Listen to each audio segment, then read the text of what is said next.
What is up, guys? It is AJ from MMA Experts, and this is the Bellator 252 main card predictions and betting odds. This fight here with Aaron Pico and John Deus, not actually on the main card, but I did want to talk about it in this video. So let's get into it. Aaron Pico, very dangerous wrestler, dangerous with his hands, a guy who is deadly overall. I mean, the kid has a ton of skill set and a ton of potential, is a super athlete. In his last fight against Solo Hatley Jr., he looked very dominant, went back to his wrestling roots and absolutely dominated him on the ground. We saw Aaron Pico do a lot of striking in his early MMA career, which has gotten him caught in the past. And here he used his wrestling advantage and he was very dominant. First round TKO. John Deus, not a guy to doubt though. I mean, even though his record is 13-8, he's a guy that can really scrap. I mean, he's got a ton of skills, very good kickboxer, and in his last fight, he beat this very impressive foreign fighter that was 16-1. I do want to give you his name, as honestly, it's extremely hard to say. Let me bring it up real quick for you guys. That man was named Vladislav Podobchenko, was 16-1. He actually beat him by a unanimous decision. So this is no slouch. Yeah, 13-8 is the record. He's better than his record shows. And so is Aaron Pico. 6-3 is his record, but he has more skills than that. My prediction is Aaron Pico does win this fight. First round TKO. Now, as far as the betting odds do go, Aaron Pico is, of course, going to be a strong favorite. He's a minus 800. John Deus, a plus 500. As far as the best site to throw money down, Aaron Pico is a minus 755 over at Sports Bet. And now for John Deus, he's a plus 585 over at Bookmaker.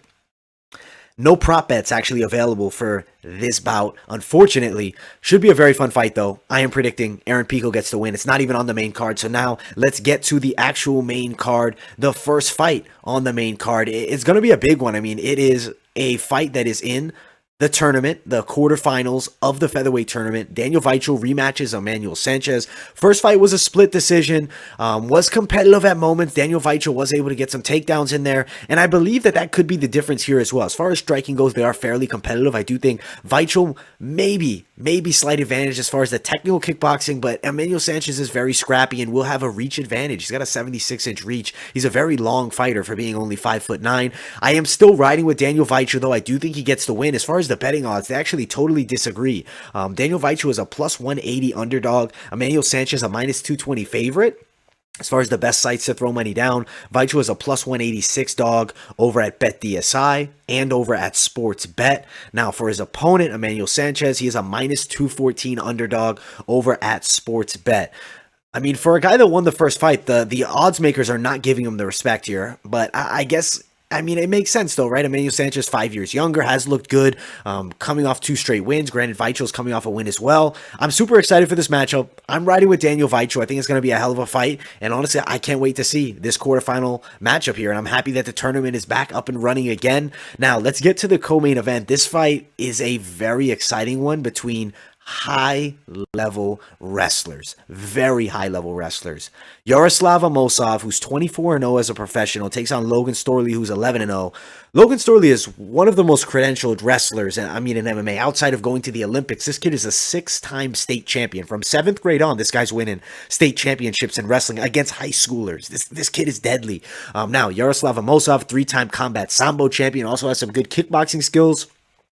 It's going to be tricky, right? Because Logan Storley is an elite-level American wrestler, but we've seen a Mosov in there with Ed Ruth, who's an elite-level American wrestler, and he won that fight, even out-wrestling Ed Ruth. I think he's going to actually do the same to Logan Storley. Might not be easy, though. It's going to be competitive, and I think it does go the distance. The thing that could also make the difference a bit here is I do believe Yaroslava Mosov is a bit more dynamic as far as the striking goes, and that's why I am riding with Yaroslava Mosov, unanimous decision win over Logan Storley. But it is going to be a very competitive and exciting fight. I am really pumped to see it. Logan Storley's a hell of a wrestler. Now, as far as betting odds there, not super widespread, but fairly widespread. Mosov is a minus 210 favorite. Logan Storley at the plus 175 underdog. I'm super pumped. I think the fight's going to be good. As far as the best sites to throw money down, though, Yaroslav Mosov minus 205 on Sports Bet. He's also minus 205 on Pinnacle. Now for his opponent, Logan Storley, he's a plus 205 underdog over at Bet365. I'm not loving a prop bet here. I wasn't loving it for the Vicho fight. That's why I didn't even bring it up. But more likely, I do want to look at one. I just want to look at a Mosov winning this fight by a decision. It's a plus 110. There's potential there. He could potentially get a finish. I don't love that many prop bets here. I really don't. I think the only one is maybe a Mosov by a decision, but personally, I would not do it. But if you guys are feeling a prop bet, you don't want to just bet on a Mosov because he's a minus 210 favorite, you could do that. But still, it's a risk because he could potentially get a finish here over Logan Storley. But it's going to be a hell of a matchup. Now, moving up to the main event, this fight is huge. It's also another bout in the featherweight tournament, quarterfinals. Patricio Pitbull Fieri takes on Pedro Carvalho. This is a massive fight. Pitbull, I would say, is the greatest Bellator fighter of all time. Now, Pedro Carvalho is one of the hottest prospects in Bellator. The kid is looking excellent, and he's really tall. 5'11" featherweight, a 70-inch reach. Pitbull's 5'5", shorter, with a shorter reach, but he is known for closing the distance very well. And I mean, he's not an easy guy to hit. Granted, neither is Pedro Carvalho. You have an absolute technician of a striker with very dangerous skills on the ground. I mean, for Patricio Pitbull, you have a guy who's excellent on the feet, very accurate and precise with his punching, and he really is a guy that waits for the right moment to attack. And if he gets a hold of you, he's extremely strong. He's gotten very good over these years. I mean, the guy's elite level. He is 33 years of age, so not super old, but he is the older fighter here. Pedro Carvalho looks a lot older than he is. He's only 25, and he also fights like a guy that's been fighting much longer. I think this is going to be a hell of a competitive matchup.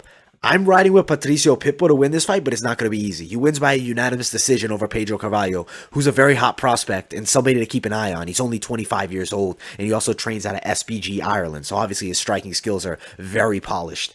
As far as betting odds, they are so widespread. Patricio Pitbull is a minus 700 favorite to Pedro Carvalho at a plus 500 underdog. As far as best sites to throw money down, Patricio Pitbull is a minus 650 over at Sportsbook.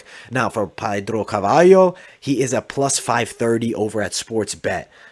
As far as prop bets go, I'm going to just go with the fight goes the distance prop bet. That's a plus 335 on 5 Dimes and Sportsbet. Potential there, but it is a risk because I could also see a late finish for Patricio Pitbull here. Fieri to win inside the distance is a minus 300. For Pitbull to win by a decision, it's sitting at a plus 520.